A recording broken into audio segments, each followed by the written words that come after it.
আর এই বোকা মহিলাটি তো রাস্তার ভিতরে গরুর চোখগুলো পেলে যাচ্ছে। আর তখনই চম্পা পিছন থেকে দেখে বললো, এই তুমি এগুলো পেলে যাচ্ছ কেন? আরে এগুলো তো গরুর চোখ, তাই আমি ফেলে দিয়েছি, আমরা এগুলো খাই না। আর তখনই চম্পা ভেবে নিলে এগুলোকে আজকে ভালো করে রেঁধে খাবে। এই আমি কি এগুলো বাড়িতে নিয়ে যেতে পারি?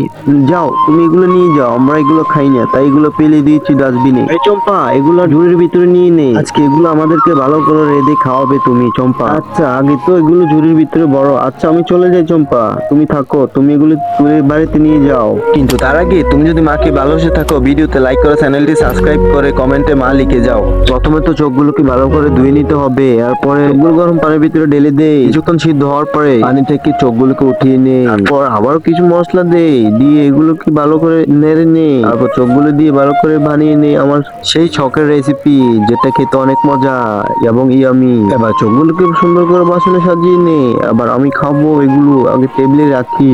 আজকে তো চোখগুলো খাবো। অনেক মজা।